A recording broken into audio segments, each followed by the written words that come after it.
pole to pole, baby.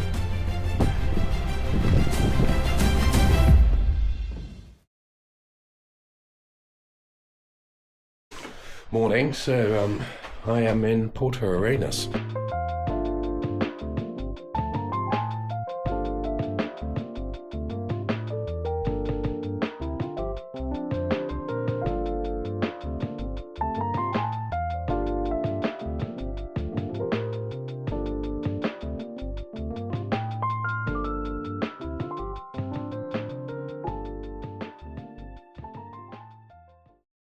It took 23 hours from London, and that's pretty much direct. You are literally jumping off one flight and running to the next flight. When you get to Santiago, it's not quite simple, so you'll have a boarding pass that's checked on your luggage to the final destination, but that doesn't mean you can simply go and get a Starbucks and get on your next flight. No, that would be far too easy. You've got to queue up, get through customs, get to baggage allowance, collect that baggage. While waiting for your baggage, frantically check your air tags along with another 30 or 40 other people at baggage reclaim, wondering if they had left Heathrow. Anyway, finally got here, checked into the hotel. Windows would be lovely if they'd been cleaned in the last 20 or 30 years, but you get the message. All that kit that you inspected back in the UK and laid out so nicely. One of our guides will come to your hotel and do a kit inspection with you, so that we make sure that you've got everything. What you don't want to do is get into Antarctica and not have some vital clothing lists, and there are a few shops here. So I'm going to take you guys for a run. I fancy getting out of the hotel. I'm going to go for a quick run. Sort of arm you in the hotel with a little map of what's around in the local area, but I think we'll keep that in the pocket. Let's go and see what we can find.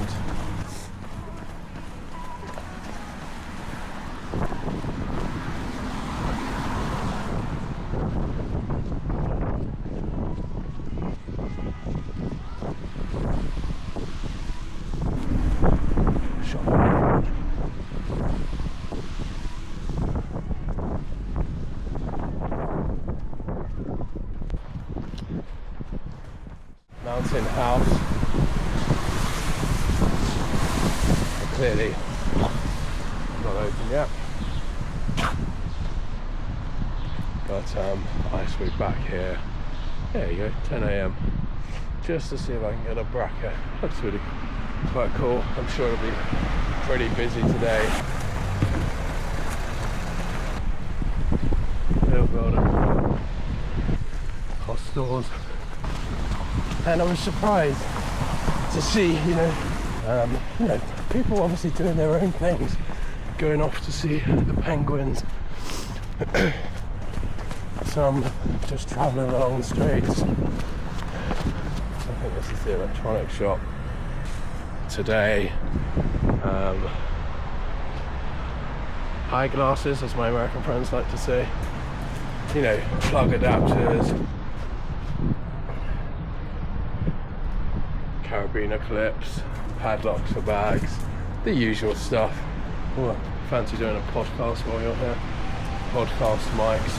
Human is attached to this, which is a hotel of dreams.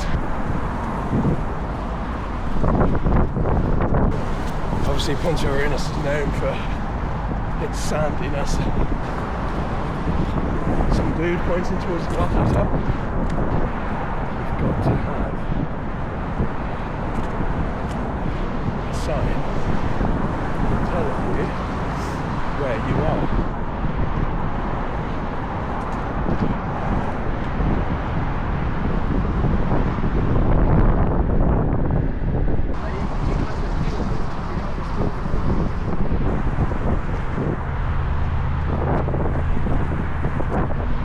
What's that, a 5.5k jog around Punta Arenas.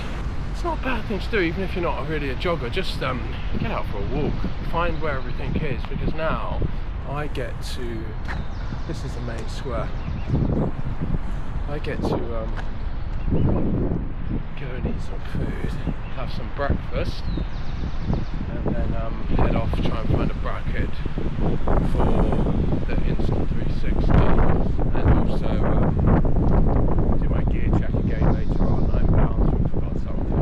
We all forget something on the inside.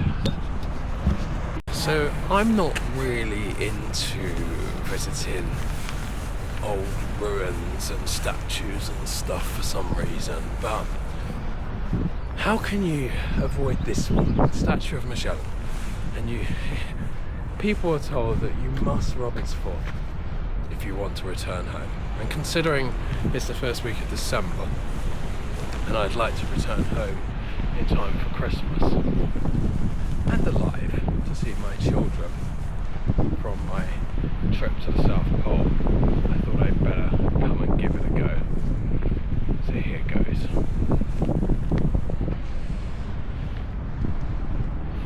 Done it. I guess I would advise that you give it a go too. And finally I get to see a dog. People keep telling me that it's like the city of dogs. That one looks dead. Let's hope it's not. But it's the first dog I've seen.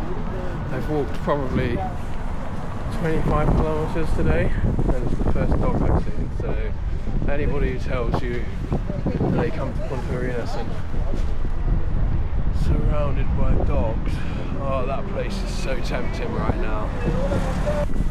I really like it here. It's a typical South American Spanish vibed town. City. There's about 120,000 people living here, and just walking around has been lovely. It's not much to see or do. It really depends what you're into. I mean, I'm really tempted for a beer actually. I decided I'm going to do this trip without any alcohol. It's so easy to come to places like this and go and find yourself propped up in a bar, playing on your laptop, planning things. So what I'm going to do is walk around aimlessly, wishing I was sat in a bar, drinking beer and playing on my laptop aimlessly. You just sort of stumble upon stuff like this, and you know, the SD card I found, the balaclava was never going to happen. I haven't found a strap, but I did just pick up from a small climbing shop some elastic line. The place is just cool. It's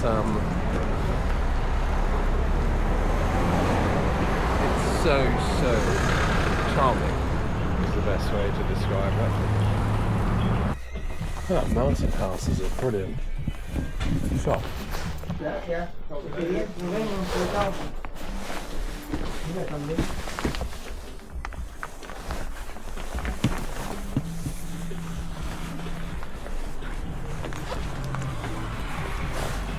What an amazing shop. It had pretty much everything, expert rolling mats, pillows, some real heavy duty down, jackets. I don't advise it, but you could leave an item or two at home and get away with it, it would seem. It didn't have quite what I wanted, but that's okay. What I wanted was quite specialist. I'm going to try a few little DIY shops and see if I can find some elastic line, I reckon, and make one myself. Let's see how I get on. Oh, super helpful shop. Megabits. Megabits is great. That's the main square. So it is just off the main square. Great for your electronic needs. They were brilliant in there. I was looking for an SD card. I've been to about 3 or 4 electronic shops that did have them, but it's important with SD cards that you get the right one that can manage 4K recording, and they were brilliant in there because I went in, they had loads of SD cards, but immediately the guy said, we've only got these ones for the type of filming that you'll like, or want I should say. So great tip, Megabits, just opposite the main square, and they have everything, cables, batteries, SD cards, etc, etc. And then this is me actually all packed again, back in cubes. Red is for bed.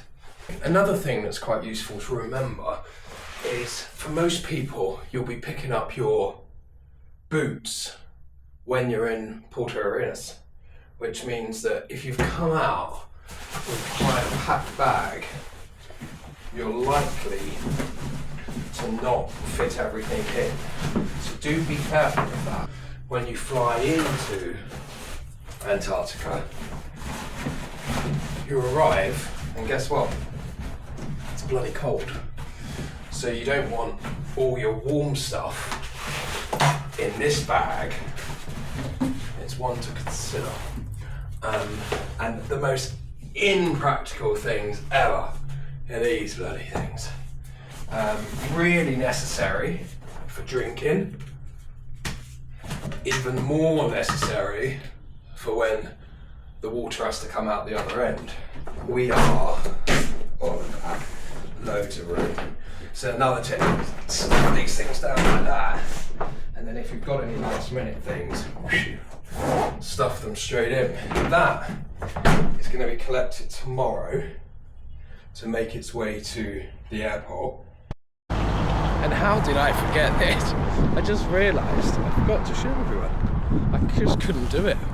So I grew my hair, both facial and on top of my head, for the first time in like 20 years.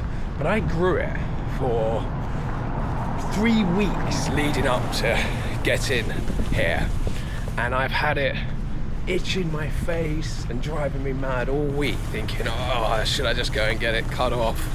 And then the day before I get into Antarctica, the day before I might actually need some hair, I shaved it all off. But you know what? I feel great for it. I feel myself again. And the incremental benefit of having a beard or long hair, I'm not convinced. Google it. A lot of people will tell you that the benefits are quite large. I'm going to stick to I'll stick to some facial coverings. Got a dinner tonight with the guys that I'm travelling with. So there's 3 of us and a couple of guides, and then tomorrow morning I'll see you guys then in Antarctica.